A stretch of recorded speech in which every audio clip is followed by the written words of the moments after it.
right, it's time for a Shakespeare reading wrap-up-ish. Hey everyone, it is Shannon, and I'm excited to talk about the Shakesalong and my wrap-up for the first Shakesalong, which was in October, and we read Macbeth, or if you've worked in theatre, you'll know that it is called also the Scottish play.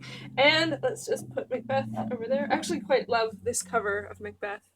It's quite nice. This is just I think it's Oh, it wasn't free. It's a Kindle version, but it was like 99 cents. I have a physical copy of Macbeth, but it's in my little storage nook, so I actually was just like, I'm going to buy it on Kindle and see what reading it on Kindle's like. But anyway, to get back to the Shakesalong, this is my wrap-up for Macbeth.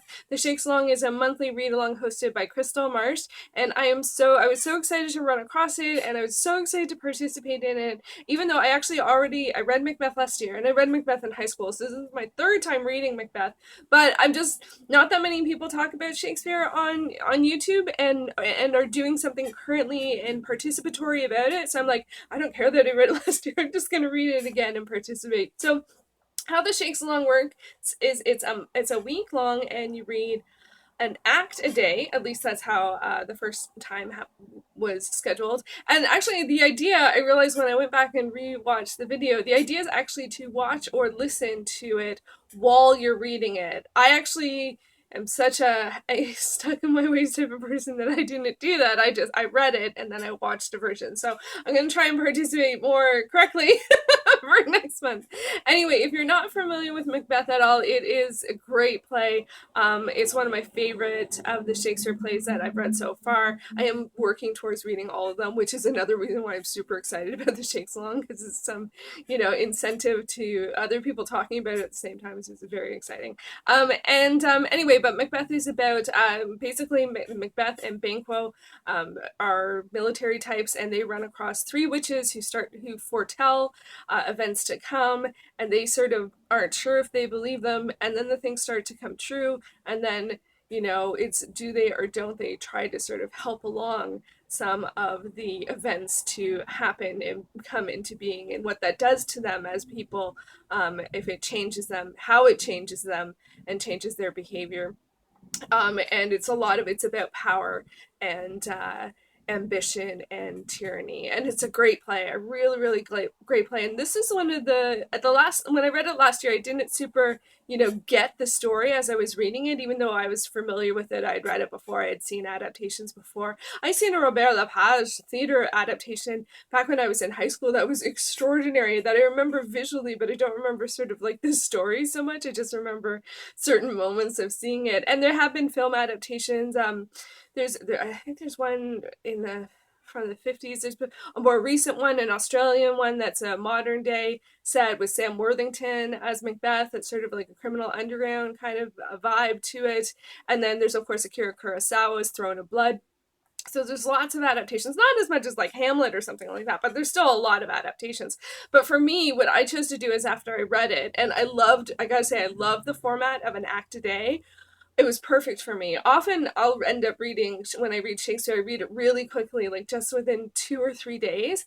And I think having a day between the acts really helps, because it lets your brain sort of work on what's going on and sort of feel it a bit more deeply. And I think also because I had sort of a sense of the structure of the story, which is usually almost the only thing I get at a first pass of reading Shakespeare. This time I was able to get more about the characters, their motivations, which is, I think, always one of the most interesting things, because the plays have been adapted so many times. There's so many different ways you can play the character. And for me, the film version I chose to pair this with was, and you could have done an audiobook. It's you don't have to do film, but I tend to default to film. The film version I watched was the most recent version, the most recent in sort of the public view, which was. No, actually, I think it really is. Anyway, it's the one with starring Michael Fassbender and Marion Cotillard as Macbeth and Lady Macbeth, and David Thewlis was actually the king, Duncan, which I didn't recognize. He was wonderful. He was really wonderful. But actually, one of the things that really drew me to this film was actually the director, Justin Kurzel, because he directed a film called Snowdown, which is an Australian crime thriller that's a biographical biographical film, and I saw it at TIFF several years ago, and it was the most harrowing film experience I had ever had. Like, I almost left the theater. I actually ended up seeing it kind of like mostly because I wanted to see the film after it, and it was the easiest one to fit in my schedule, which happens when you do festivals. It's just one of those things. But you can find gems like this. Not that I would, and Snowtown, I don't know if I'd recommend it. It's an extraordinary, excellent film, but it is so tense and so hard to watch that I was just freaked out. So for me, I was actually really excited to see him doing something like Macbeth, because I knew the story, so hopefully it wouldn't be quite as harrowing, although it was pretty tough. The film, it's so funny. I feel sort of different ways about it. In some ways, the cinematography and the locations are extraordinary. It is so beautiful, but at the same time, it's very sparse in a lot of ways, and especially in terms of Macbeth's character, and where he lives. It's very like they seem very like poor. Like there is no, it is the necessities and pretty much it feels like, and they are in pretty good standing. He's the I never remember the British, like he's not a duke or something. I don't know. He's an earl or something of two different places. And it's like, and like it's really, the inside, the interior of their house or whatever is pretty nice. But generally it's very sparse. And, that's an interesting choice, as opposed to, where the king is, where it's like crazy. So anyway, just visually stunning. And like so many of the outside scenes and the fight scenes and the witches. The witches, the witches, the witches. For me, the trailer with the witches is what got me excited about this film. So, but I gotta say, there was a lot that I didn't like, a lot of choices that I was like, I wasn't expecting that, in terms of the characters. I thought Michael Fassbender did a great job as Macbeth. Wasn't quite the trajectory that I saw with Macbeth.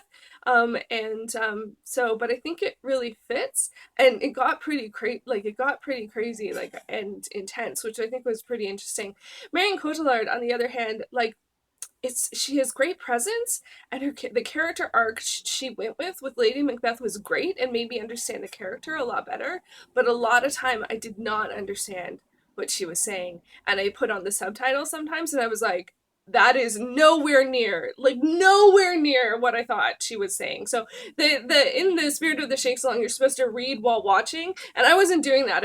I read first and then I watched. So I think reading while watching would have helped. Although with this particular thing, they didn't start where they started. Didn't feel like they created some backstory a little bit, and which was an interesting choice. But so it didn't feel like it quite fit the exact like storyline, like the exact play in terms of what happened when. So, but I didn't watch it from that lens. But still, and they didn't. The one thing I didn't love was that they didn't go with a. One of the things that's great that I like about Macbeth, hey, it's turned off, is that it has quite a supernatural element to it with the witches, and it's like a prophetic, and and it's the boil, boil, toil and trouble, like it's that one. But they didn't really go with that too much in this version. The witches are definitely creepy. You don't understand where they're from. You don't understand where they go. You don't really, their motivations are murky at best. But in terms of the other supernatural elements that are present and literally present in the play, they didn't really push that button. So, and I think it's one of the wonderful things about Shakespeare is that there's many different interpretations, and you can take liberties. This one definitely took liberties, adding sort of this backstory at the beginning. I was like, whoa, what's going on here? Like, it provides some context for the characters, but I was like, that, I don't think I've ever seen that in a version of Macbeth. So anyway, overall, I would recommend it, but I don't think it's like the most literal translation, but it is quite interesting, and it is, for me, it was gorgeous. I wanted to take a screenshot of like everything. So, and I finally watched it. I wanted to watch it last year. I read the play last year in anticipation of seeing this film, and then I didn't ended up seeing it till now. So I was so glad that I finally got to see this version of Macbeth. And I will be continuing to participate in the Shakesalong in November. I wrote down, November 13th to 20th is the time period. I will link the announcement video for the next for the November Shakesalong, the play is going to be Much Ado About Nothing. And this is one that I actually have not read at all. I have not seen any versions. I did look on Netflix, and on the Canadian Netflix, there is a new version that's from 2016 that's a Chile, USA, France co-production called Aquino no ha pasado nada, which I guess feels kind of like a literal translation. And it's contemporarily currently set. So yeah, I think I was gonna watch the Kenneth Branagh version or the Joss Whedon version. I don't know if those are the same ones. Like if Kenneth Branagh's in a Joss Whedon film. Anyway, the Joss Whedon one was the one that I thought was on Netflix, but it's not on Canadian Netflix anymore. So I'll probably check out this Chilean France USA co-production. And I am going to listen to an audiobook from LibriVox while I read, and I'm going to be reading it out of my big complete works of Shakespeare, which I don't tend to read a lot of plays, but this one I don't have it, so I'm going to read it from that and see what that's like. Alright, I will leave all the links below for Crystal Marsh's channel and her introduction for next month, and I'm having so much fun. If you did the Shakesalong, let me know what you felt about the play, or link your video and I will definitely check it out. So, alright, thanks for watching!